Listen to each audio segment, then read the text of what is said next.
الحمدللہ رب العالمین والصلاة والسلام علی سید الانبیاء والمرسلین اما بعد فاعوذ باللہ من الشیطان الرجیم بسم اللہ الرحمن الرحیم۔ بہار شریعت ساتواں حصہ مہر کا بیان۔ مہر کا بیان ہمارا چل رہا ہے اور اس مہر کے بیان کے اندر مہر مثل کا بیان، اس کے تحت صاحب بہار شریعت نے جو مسائل بیان فرمائے ہیں ان کو ہم سماعت کر رہے ہیں۔ مسئلہ نمبر 27 اور 28 اس کا یہ ہو چکا ہے۔ آج ہم مسئلہ نمبر 29 اور اس سے آگے سماعت کریں گے۔ مسئلہ نمبر 29، مہر مثل کے ثبوت کے لیے دو مرد یا ایک مرد اور دو عورتیں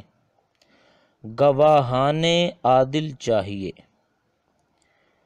یعنی مہر مثل، اس کی وضاحت جو ہے یہ پیچھے ہم سن آئے ہیں مسئلہ نمبر 27 کے تحت کہ مہر مثل کسے کہا جاتا ہے۔ اب اس مہر مثل کو ثابت کرنے کے لیے کہ واقعی یہ مہر مثل ہے، تو اب اس بات کو ثابت کرنے کے لیے دو مرد، اور وہ دو مرد کیسے ہوں؟ جو عادل ہوں، مردود الشہادہ نہ ہوں، عادل ہوں، عاقل ہوں، سچ بولنے والے ہوں، دیانتدار ہوں۔ ایسے دو مرد اگر یہ گواہی دے دیتے ہیں کہ واقعی اس عورت کا مہر مثل یہ ہی بنتا ہے جو مثال کے طور پر بیان کیا گیا، مثال کے طور پر یہاں یعنی کہ 20,000، تو اب ان دو مردوں کی گواہی سے مہر مثل جو ہے یہ ثابت ہو جائے گا۔ اور اگر دو مرد نہ ہوں تو ایک مرد اور دو عورتیں یہ اگر گواہی دے دیتی ہیں تو اس صورت کے اندر مہر مثل جو ہے وہ ثابت ہو جائے گا۔ صاحب بھارشی فرماتے ہیں دو مرد یا ایک مرد اور دو عورتیں گواہان عادل چاہیے جو بلفظ شہادت بیان کریں۔ یعنی جس وقت وہ دو مرد یا ایک مرد اور دو عورتیں یہ گواہی دیں گی تو گواہی کے اندر لفظ شہادت بولیں گے کہ ہم اس چیز کی شہادت دیتے ہیں کہ اس عورت کا مہر مثل یہ ہے، تو لفظ شہادت جو ہے یہ ضروری ہے۔ آگے فرماتے ہیں اور گواہ نہ ہوں تو زوج کا قول قسم کے ساتھ معتبر ہے۔ زوج یعنی شوہر کا قول، یعنی مہر مثل کے ثبوت کے لیے اگر جو ہے وہ گواہ نہیں ملتے تو اس صورت کے اندر جو ہے وہ زوج اگر کوئی ایک مخصوص تعداد، مخصوص مہر جو ہے وہ قسم کے ساتھ بیان کر دیتا ہے تو پھر اب اس شوہر کی بات جو ہے وہ مان لی جائے گی۔ مسئلہ نمبر 30، 1000 روپے کا مہر باندھا گیا یعنی مقرر کیا گیا اس شرط پر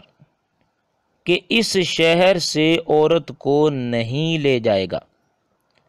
یا اس کے ہوتے ہوئے دوسرا نکاح نہ کرے گا۔ یہ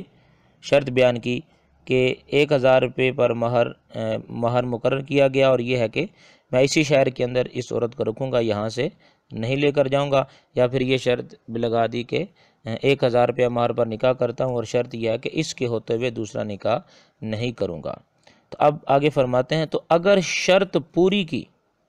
تو وہ 1000 مہر کے ہیں، اور اگر پوری نہ کی بلکہ اسے یہاں سے لے گیا یا اس کی موجودگی میں دوسرا نکاح کر لیا تو مہر مثل ہے۔ یعنی کہ اگر شرط پوری ہو جاتی ہے تو پھر جو مہر مقرر کیا گیا تھا وہی مہر جو ہے وہ عورت کو دیا جائے گا، اور اگر شرط جو ہے وہ پوری نہیں کی جاتی تو چونکہ وہ والا جو مہر تھا وہ اس شرط کے ساتھ تھا مگر وہ شرط نہیں پائے گی، لہذا وہ والا مہر نہیں ہوگا۔ تو اس صورت کے اندر جب مہر مقررہ کسی وجہ سے نہ دیا جا سکے تو اب جو ہے وہ مہر مثل دیا جاتا ہے، تو اس صورت کے اندر عورت کو مہر مثل دیا جائے گا۔ اور اگر یہ شرط ہے کہ یہاں رکھے تو 1000 مہر اور باہر لے جائے تو 2000، یہ شرط لگا دی، یعنی اگر شہر کے اندر ہی میں نے اس عورت کو رکھا تو 1000 مہر دوں گا، اور اگر بالفرض میں یہاں سے لے جاتا ہوں تو پھر میں اس کے مہر کی مقدار بڑھا دوں گا اور میں اس کو 2000 دوں گا۔ تو اب آگے فرماتے ہیں اور یہیں رکھا تو وہی 1000 ہیں، اور باہر لے گیا تو مہر مثل واجب۔ یعنی باہر جانے کی صورت میں بیان تو یہ کیا تھا کہ اگر باہر لے کر گیا تو 2000 مہر دوں گا، لیکن فرما رہے ہیں کہ یہاں پر اگر باہر لے کر گیا تو اب 2000 نہیں بلکہ مہر مثل واجب ہو جائے گا۔ مگر اس کے اندر بھی تھوڑی تفصیل ہے، فرمایا کہ مگر مہر مثل اگر 2000 سے زیادہ ہے تو 2000 پائے گی، زیادہ نہیں، اور اگر مہر مثل 1000 سے کم ہے تو پورے 1000 لے گی، کم نہیں۔ یعنی اگر شہر سے باہر لے کر جانے کی صورت میں بیان تو یہ کیا تھا کہ اگر میں اس کو باہر لے کر جاؤں تو میں اس کو 2000 دوں گا، لیکن اس صورت میں 2000 نہیں بلکہ مہر مثل جو ہے وہ واجب ہوگا۔ مگر اس مہر مثل کے اندر تفصیل یہ ہے کہ اگر اس عورت کا مہر مثل 2000 سے زیادہ ہے تو اس صورت کے اندر جو ہے وہ 2000 سے زیادہ نہیں لے سکتی، بلکہ اس کی آخری حد 2000 ہی ہے۔ اور اگر مہر مثل 1000 سے کم ہے تو چونکہ اصل جو مہر مقرر کیا گیا تھا وہ کم از کم 1000 تھا، جس میں یہ کہا تھا کہ میں شہر کے اندر رکھوں گا تو 1000، تو لہذا اب جو ہے وہ اگر مہر مثل 1000 سے بھی کم ہے تو اس صورت کے اندر مہر مثل نہیں بلکہ پورا 1000 لے گی۔ آگے فرماتے ہیں اور اگر دخول سے پہلے طلاق ہوئی، یعنی اس صورت کے اندر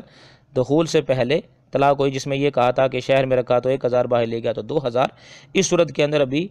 وطی نہیں ہوئی تھی، جماع نہیں ہوا تھا، پہلے ہی طلاق ہو گئی، تو بہر صورت جو مقرر ہوا اس کا نصف لے گی۔ یعنی اب یہ خود ہی اس کی وضاحت کر رہے ہیں کہ بہر صورت یعنی ہر صورت میں، اس کا کیا مطلب ہے؟ یعنی یہاں رکھا یعنی شہر میں رکھا تو 500 اور باہر لے گیا تو 1000۔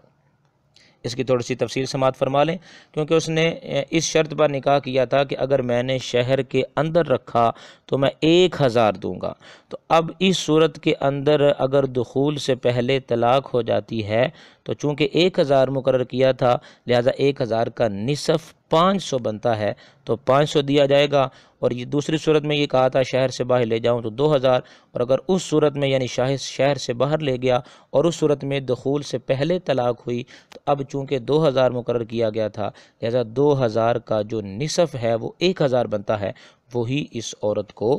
دیا جائے گا۔ یوں ہی اگر کنواری اور سیم میں 2000 اور 1000 کی تفریق تھی، یعنی فرق تھا، تو سیم میں 1000 مہر رہے گا اور کنواری ثابت ہوئی تو مہر مثل، یعنی کنواری ہونے کی صورت میں مہر مثل جو ہے وہ دیا جائے گا۔ یہ شرط ہے کہ خوبصورت ہے تو 2000 اور بدصورت ہے تو 1000۔ یہ شرط بیان کی، نکاح کیا کسی عورت سے اور وہ دیکھا نہیں ابھی اس کو، تو یہ کہا کہ اگر یہ عورت خوبصورت ہے تو 2000 اس کا حق مہر ہے، اور اگر جو ہے یہ خوبصورت نہیں ہے تو پھر 1000 دوں گا۔ تو اب اگر خوبصورت ہے تو 2000 لے گی اور بدصورت ہے تو 1000، اس صورت میں مہر مثل نہیں ہوگا۔ یہ پچھلے مسئلے کے اندر تو یعنی کنواری والی صورت میں تو یہ تھا کہ اگر کنواری ہے تو 2000، تو اب چونکہ اس کا کنواری ہونا ثابت بھی ہو گیا ہے لیکن اس کے باوجود جو ہے وہ مہر مثل ہی کی حقدار ہوگی، جو مقرر کیا ہے وہ نہیں ملے گا۔ مسئلہ نمبر 31، نکاح فاسد میں جب تک وطی نہ ہو مہر لازم نہیں۔ نکاح فاسد جو ہے اس کی تھوڑی سی وضاحت ہم نے پیچھے جو ہے وہ پڑھ لی تھی۔ نکاح فاسد کا مطلب یہ ہے کہ وہ مثال کے طور پر بغیر گواہوں کے نکاح ہونا، تو بغیر گواہوں کے نکاح ہونا یہ نکاح فاسد ہے۔ تو فرمایا کہ نکاح فاسد میں جب تک وطی نہ ہو،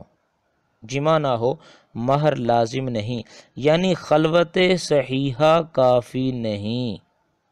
خلوت صحیحہ کا اس میں اعتبار نہیں ہوگا، اور وطی ہو گئی تو مہر مثل واجب ہے، جو مہر مقرر سے زائد نہ ہو۔ یعنی نکاح فاسد میں اگرچہ مہر مقرر کیا گیا تھا لیکن چونکہ نکاح فاسد تھا لہذا اگر وطی ہو جاتی ہے تو اس صورت کے اندر جو ہے وہ مہر مثل واجب ہو جائے گا۔ لیکن اس چیز کا دھیان یہ رکھا جائے گا، مثال کے طور پر اگر اس عورت کا مہر مثل 10,000 بنتا ہے اور جو مہر مقرر کیا گیا تھا وہ 15,000 ہے، تو اب یہاں پر جو مہر مثل ہے وہ دیا جائے گا، اور یہ مہر مثل اگر بالفرض مقرر شدہ مہر سے زیادہ ہوتا ہے، یعنی مقرر شدہ جو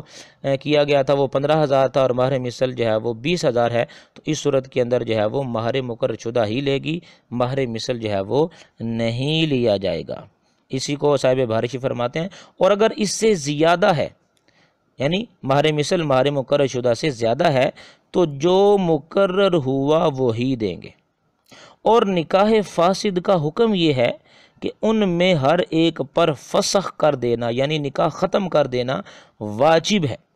اس کی بھی ضرورت نہیں کہ دوسرے کے سامنے فسخ کرے، اور اگر خود فسخ نہ کریں تو قاضی پر واجب ہے کہ تفریق کر دے، یعنی جدائی کروا دے۔ اور تفریق ہو گئی، جدائی ہو گئی، یا شوہر مر گیا تو عورت پر عدت واجب ہے جبکہ وطی ہو چکی ہو، مگر موت میں بھی عدت وہی 3 حیض ہے، 4 مہینے 10 دن نہیں۔ یعنی ویسے تو اگر کسی کا شوہر فوت ہو جائے تو وہ 4 مہینے 10 دن کی عدت گزارتی ہے، مگر یہ نکاح فاسدہ اس صورت کے اندر اگرچہ شوہر مر بھی جاتا ہے تو تب بھی جو ہے وہ حیضوں والی، یعنی جو طلاق والی عدت ہوتی ہے وہی عدت گزارے گی، اور موت والی جو عدت ہے وہ عدت نہیں گزارے گی۔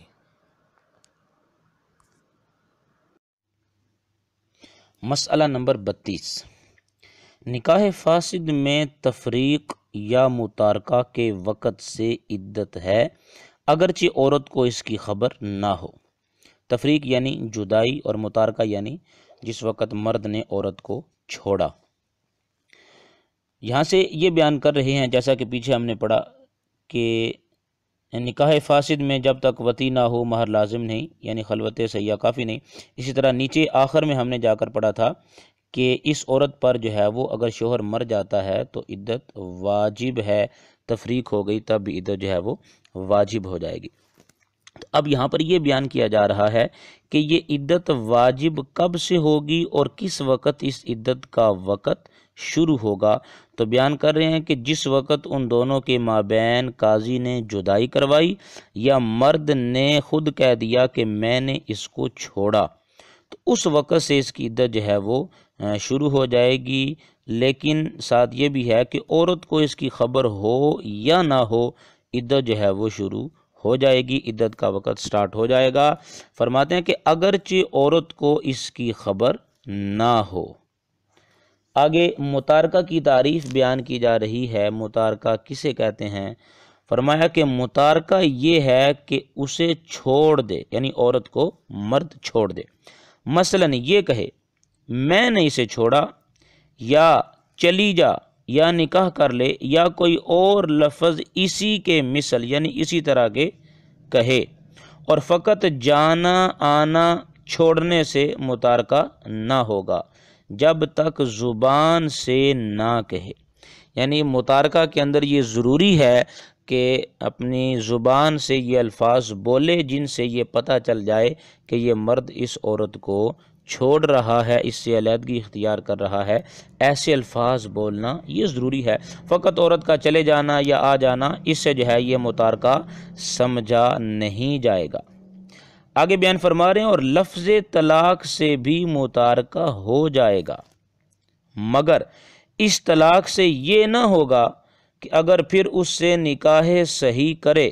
تو 3 طلاق کا مالک نہ رہے، بلکہ نکاح صحیح کرنے کے بعد 3 طلاق کا اسے اختیار رہے گا۔ اور آگے فرماتے ہیں کہ نکاح سے انکار کر بیٹھنا یہ متارکہ نہیں ہے، چونکہ ویسے شریعت کا جو حکم ہے وہ یہ ہے کہ اگر ایک آدمی اپنی بیوی کو 1 طلاق رجعی دے دیتا ہے تو اب اس مرد کو اگر بالفرض وہ اپنی اس طلاق سے رجوع کر لیتا ہے یا عدت گزرنے کے بعد اس عورت سے نکاح کر کے اس کو اپنے پاس رکھ لیتا ہے، تو اس صورت کے اندر چونکہ اب وہ 1 طلاق دے چکا ہے، لہٰذا اب جب دوبارہ اس نے نکاح کیا تو اب اس بندے کو دوبارہ 2 طلاقوں کا اختیار باقی ہوگا، 3 طلاقوں کا اختیار نہیں ہوگا کیونکہ 1 طلاق وہ دے چکا۔ اسی طرح اگر اس نے 2 طلاقیں دے دی ہوں تو اب اگر وہ دوبارہ اس سے نکاح کرتا ہے تو پھر جب دوبارہ نکاح کرے گا تو اب دوبارہ اس کو 1 طلاق کا اختیار باقی رہے گا چونکہ 2 طلاقیں وہ دے چکا ہے۔ تو یہاں اس صورت کے اندر صاحب بہار شریعت یہ بیان فرما رہے ہیں، یہاں چونکہ اس نے لفظ طلاق بولا ہے تو لفظ طلاق بول کر وہ متارکہ مراد لے رہا ہے، عورت کو چھوڑنا مراد لے رہا ہے، اور یہ چھوڑنا ویسا نہیں جیسا کہ طلاق میں ہوتا ہے۔ تو لہذا اس صورت کے اندر اگرچہ وہ لفظ طلاق بول رہا ہے، اب اگر ایسا ہوا کہ اس نے لفظ طلاق بول کر اس عورت کو چھوڑ دیا، متارکہ کیا، اور دوبارہ نکاح صحیح اس سے کرتا ہے، نکاح صحیح کر لیتا ہے، تو اب اس صورت کے اندر جو ہے وہ دوبارہ نکاح کرنے کی وجہ سے اس مرد کو 3 طلاقوں کا اختیار ہوگا۔ ایسا نہیں ہے کہ یہ 1 طلاق پہلے دے چکا ہے تو اب 2 کا اختیار ہوگا، نہیں، بلکہ اس کو 3 ہی طلاقوں کا اختیار باقی رہے گا، چونکہ یہ نکاح فاسد تھا، نکاح صحیح نہیں تھا، تو اس بنا پر جو ہے وہ یہ حکم بیان کیا گیا۔ آگے فرماتے ہیں، اور اگرچہ تفریق وغیرہ میں اس کا وہاں ہونا ضروری نہیں مگر کسی کا جاننا ضروری ہے، اگر کسی نے نہ جانا تو عدت پوری نہ ہوگی۔ یعنی ویسے تو پیچھے یہ مسئلہ ہم پڑھ کے آئے ہیں، سن کے آئے ہیں کہ اگرچہ عورت کو اس کی خبر نہ ہو، عورت کی تفریق کے وقت سے عدت جو ہے وہ شروع ہو جائے گی، لیکن ایسا بھی نہیں ہے کہ کسی ایک کو بھی معلوم نہ ہو، بلکہ وہاں کسی نہ کسی کا موجود ہونا، کسی نہ کسی کو اس کا علم ہونا یہ ضروری ہے، تاکہ کل اگر کوئی بات چیت ہو تو یہ وہاں موجود ہونے والا بندہ یا یہ وہ جس کو علم ہے وہ یہ بتا سکے کہ فلاں وقت اس کی تفریق ہو گئی تھی اور فلاں وقت سے اس کی عدت جو ہے وہ شروع ہو چکی تھی۔ تو لہٰذا عورت اگرچہ وہاں اس کا موجود ہونا ضروری نہیں مگر کسی نہ کسی کو اس کا علم ہونا یہ ضروری ہے۔ مسئلہ نمبر 33، نکاح فاسد میں نفقہ واجب نہیں، عورت کو کھانا دینا، کپڑا دینا، رہائش دینا یہ واجب نہیں ہے، اگر نفقہ پر مصالحت ہوئی جب بھی نہیں، یعنی اتفاق کر لیتے ہیں نفقے پر، راضی ہو جاتے ہیں، تو اب اس صورت کے اندر بھی نکاح فاسد میں جو ہے وہ نفقہ واجب نہیں ہوگا۔ مسئلہ نمبر 34، آزاد مرد نے کنیز سے نکاح کر کے پھر اپنی عورت کو خرید لیا تو نکاح فاسد ہو گیا۔ مرد آزاد تھا اور جس سے نکاح کیا وہ کسی کی لونڈی تھی، اور نکاح کر لینے کے بعد پھر اپنی ہی عورت کو خرید لیا، تو اب یہاں پر 2 چیزیں جمع ہو گئی ہیں، ایک تو یہ کہ اس کی بیوی ہونے کے اعتبار سے اس کی ملکیت ہے، اور دوسرا یہ کہ اس نے اسی کو خرید لیا ہے، تو لہٰذا اب یہ والا نکاح فاسد ہو جائے گا۔ اور غلام معزون نے اپنی زوجہ کو خریدا تو نہیں۔ غلام معزون کسے کہتے ہیں؟ ایسا غلام جس کو آقا نے کام کاج کرنے کی اور مختلف چیزوں کی اجازت دے دی ہو۔ معزون اذن سے بنا ہے، اس کا مطلب ہے اجازت دیا گیا، تو لہذا جس کو اس کے آقا نے اجازت دے دی ہو کاموں کے کرنے کی یا کسی بھی صورتحال کی، اسے غلام معزون کہا جاتا ہے۔ تو اگر یہ غلام معزون اپنی زوجہ کو خرید لیتا ہے، یعنی جس سے اس نے شادی کی تھی وہ لونڈی تھی، اور پھر اپنے آقا کی طرف سے اجازت کی بنا پر اس نے اس کو خرید لیا، تو اب اس صورت کے اندر جو ہے وہ اس کا نکاح فاسد نہیں ہوگا۔ مہر مسمہ کی صورتیں، یہاں سے مہر مسمہ کا مطلب یہ ہے کہ وہ مہر جو کہ مقرر کر دیا گیا ہے، بیان کر دیا گیا ہے، یہاں اس کی صورتیں صاحب بہار شریعت بیان فرما رہے ہیں مسئلہ نمبر 35 کے تحت۔ تو یہ اہم مسئلہ ہے، فرماتے ہیں کہ مہر مسمہ 3 قسم کا ہے، جو مہر مقرر کیا جاتا ہے، بیان کر دیا گیا ہے، وہ 3 طرح کا ہو سکتا ہے۔ نمبر 1، مجہول الجنس والوصف۔ مجہول الجنس، مجہول کہتے ہیں، مجہول ایسی شے جس کا پتہ ہی نہ ہو، علم نہ ہو، اور جنس، یہاں پر جنس کو آپ آسانی سے سمجھنے کے لیے اس کا یہ معنی کر لیں، یعنی قسم، کس قسم کا ہے یہ نہیں پتہ۔ والوصف، اس کی صفت کیا ہے، اس کے اندر کون سی خاصیت پائی جاتی ہے، کون سی اچھائی ہے، کون سی اس کے اندر جو ہے وہ خوبی ہے، یہ نہیں پتہ۔ تو مجہول الجنس والوصف دونوں کا آسانی سے یہ ہے کہ یہ کس قسم کا ہے اور اس میں کس طرح کی خوبی ہے یہ نہیں پتہ، یہ پہلی قسم ہے، یہاں اس کی صاحب بہار شریعت مثال دے رہے ہیں، مثلاً کپڑا یا چوپایا یعنی جانور، یا مکان یا باندی کے پیٹ میں جو بچہ ہے،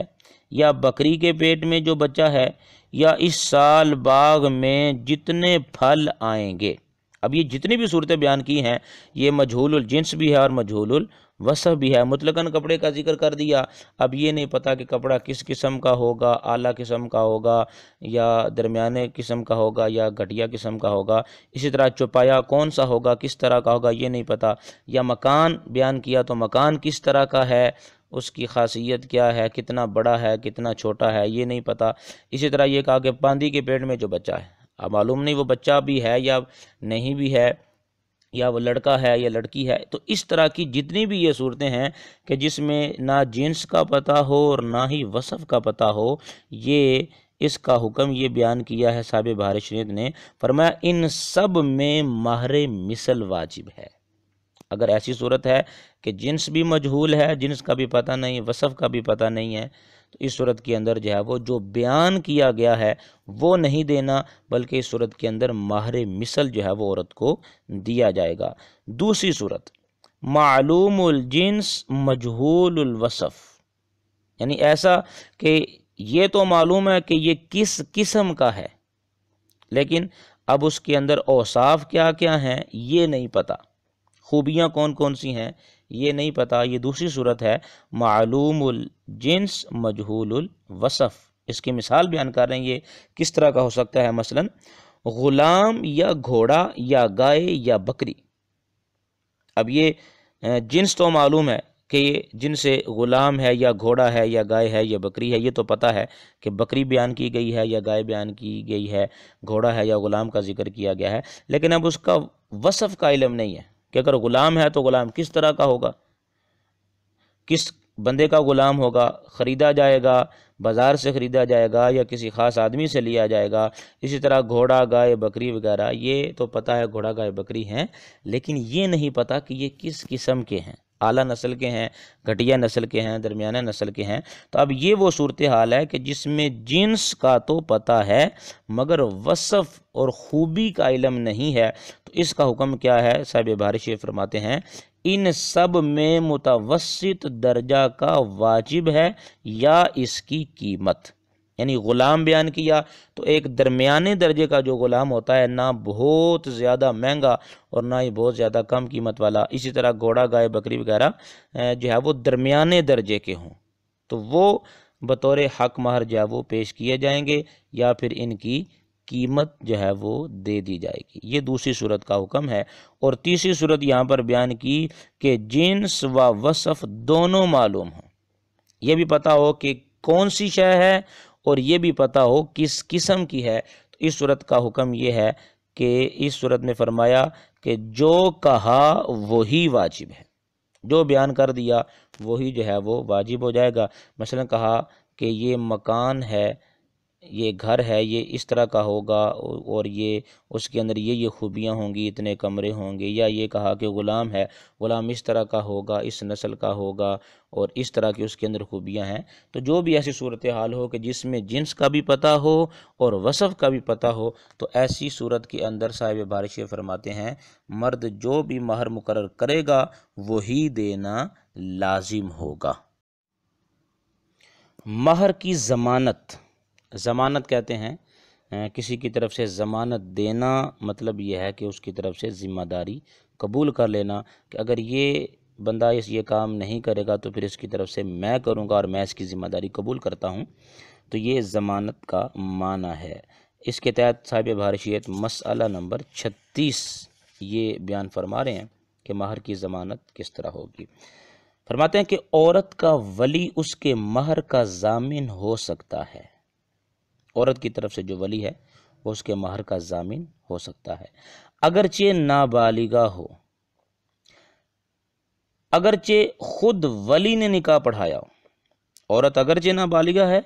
یا اگرچہ خود ولی نے ہی نکاح پڑھایا ہے، پھر بھی جو ہے وہ اس کے مہر کا ضامن بن سکتا ہے، مگر شرط یہ ہے کہ وہ ولی مرض الموت میں مبتلا نہ ہو۔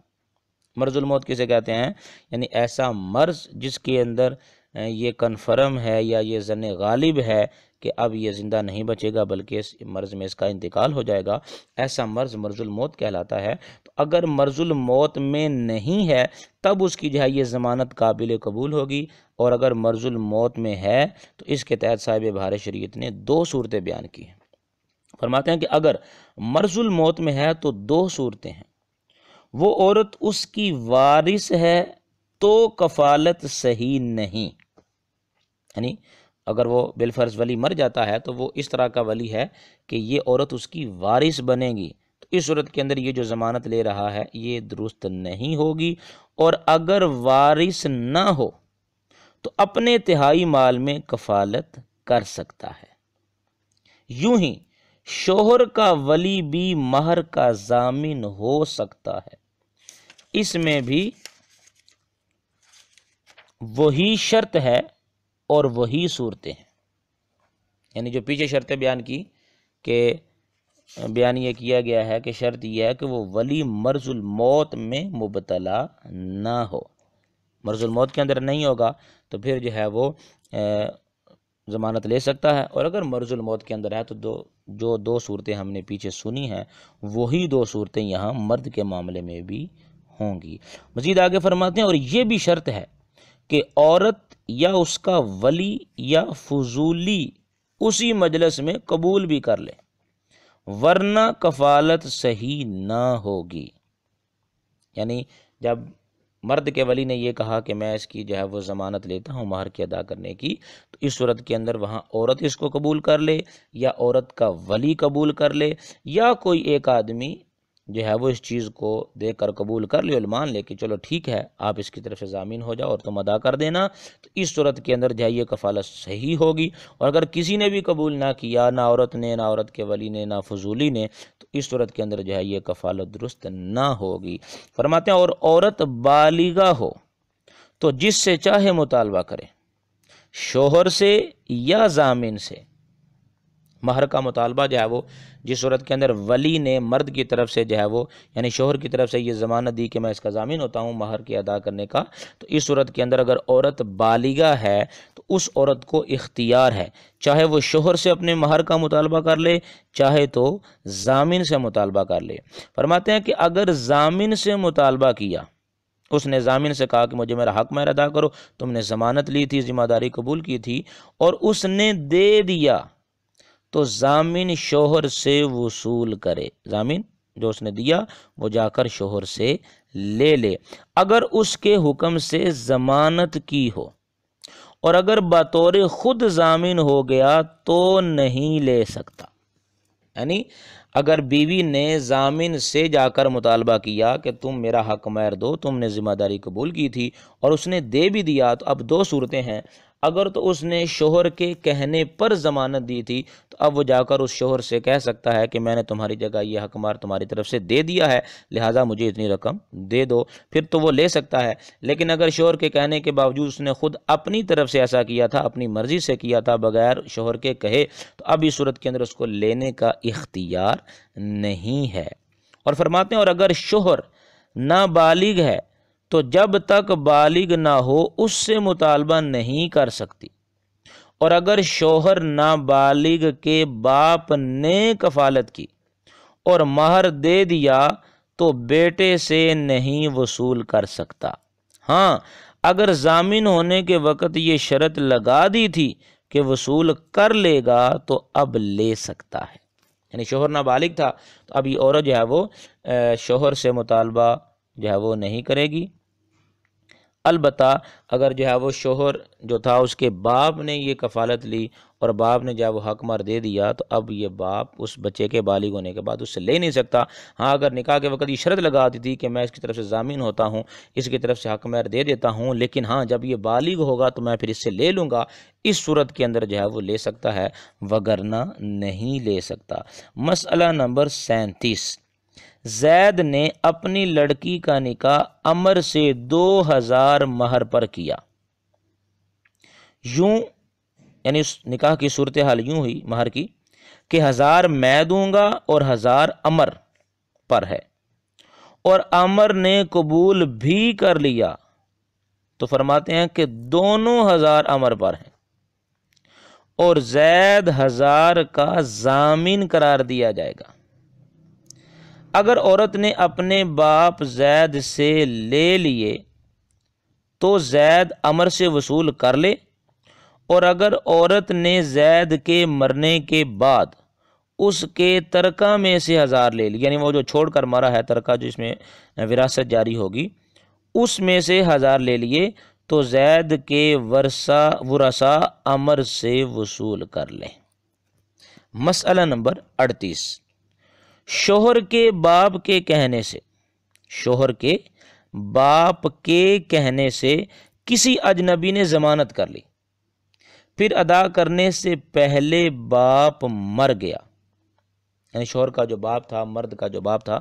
اس کے کہنے پر کسی اجنبی نے جو ہے وہ ضمانت لے لی اور پھر جو ہے وہ ادا کرنے سے پہلے باپ مر گیا، تو عورت کو اختیار ہے شوہر سے لے یا اس کے باپ کے ترکہ سے لے۔ دو صورتیں ہیں، چونکہ باپ نے اس مرد کو کہا تھا کہ ضمانت لے لو اور باپ کے کہنے پر ہی اس نے ضمانت لی تھی، لیکن اب چونکہ ابھی مہر ادا نہیں ہوا تھا اور اس سے پہلے باپ خود مر جاتا ہے، تو اب شریعت نے عورت کو یہ اختیار دیا ہے کہ چاہے تو وہ اپنے شوہر سے جا کر مطالبہ کر لے کہ تم نے میرے ساتھ نکاح کیا، میرا حق میرا ادا کرو، یا پھر جو ہے وہ اس کا باپ، وہ تو مر چکا، جس کے کہنے پر ضمانت لی گئی تھی وہ تو مر چکا، لہٰذا اب اس کے مال میں سے جو پیچھے چھوڑ کر گیا ہے اس میں سے بھی لے سکتی ہے۔ اور اگر ترکہ سے لیا تو باقی ورثاء شوہر سے وصول کریں، یعنی اس باپ کے ترکہ سے لے لیا، چونکہ وہ تو ورثاء کا حق تھا لیکن اس کا حق مار بھی بنتا تھا، اور چونکہ باپ کی طرف سے ضمانت لی گئی تھی، تو لہذا اگر اس صورت کے اندر وہ عورت جو ہے وہ باپ کے ترکہ سے لے لیتی ہے، یعنی مرد کے باپ کے ترکہ سے لے لیتی ہے، تو اب وہ جو ورثاء ہیں ان کا جو حق اس میں گیا ہے وہ شوہر سے مطالبہ کر سکتے ہیں اور شوہر سے جو ہے وہ اتنی رقم لے سکتے ہیں۔ مسئلہ نمبر 39، نکاح کے وکیل نے مہر کی ضمانت کر لی، اگر شوہر کے حکم سے ہے تو واپس لے سکتا ہے وگرنہ نہیں لے سکتا، یعنی جو مہر وہ ضمانت کے طور پر عورت کو دے گا، یعنی چونکہ اس نے ضمانت لی تھی وہ عورت کو دے گا، تو لہٰذا اگر تو شوہر کے حکم سے تھی تو پھر تو واپس لے سکتا ہے، اور اگر نہیں تو پھر واپس لینے کا اختیار نہیں ہے۔ مسئلہ نمبر 40، شوہر نابالغ محتاج ہے تو اس کے باپ سے مہر کا مطالبہ نہیں ہو سکتا، اور اگر مالدار ہے تو یہ مطالبہ ہو سکتا ہے کہ لڑکے کے مال سے مہر ادا کر دے، یہ نہیں کہ اپنے مال سے ادا کرے۔ یعنی دو صورتیں ہیں کہ شوہر محتاج ہے، نابالغ ہے، تو اب یہ اس کے باپ سے یہ مطالبہ نہیں کیا جا سکتا کہ تم مہر ادا کر دو، اور اگر مالدار ہے تو پھر یہ مطالبہ ہو سکتا ہے کہ تمہارا بیٹا مالدار ہے، تم اسے سمجھاؤ اور وہ حق مہر ادا کر دے، یا تم اس کے مال سے جو ہے وہ ادا کر دو، تو اس صورت کے اندر وہ باپ جو ہے وہ اس اپنے بیٹے کے مال سے لے کر مہر ادا کر دے گا۔ ہاں، یہ مطالبہ نہیں ہو سکتا کہ تم اپنے مال سے ادا کر دو، نہیں، بلکہ اسی مرد کے مال سے جو ہے وہ بیٹے کے مال سے ادا کیا جائے گا۔ مسئلہ نمبر 41، باپ نے بیٹے کا مہر ادا کر دیا اور ضامن نہ تھا، تو اگر دیتے وقت گواہ بنا لیے کہ واپس لے لے گا تو لے سکتا ہے وگرنہ نہیں۔ باپ نے بیٹے کی طرف سے ادا کر دیا تو اس میں بھی وہی دو صورتیں ہیں کہ اگر تو جو ہے وہ گواہ بنا لیے کہ میں یہ اس کی طرف سے حق مہر ادا کر رہا ہوں اور پھر میں واپس لے لوں گا، تو اس صورت کے اندر تو لے سکتا ہے، اور اگر ایسا نہیں کیا، ویسے ادا کر دیا، تو اب اس کو لینے کا اختیار نہیں ہے۔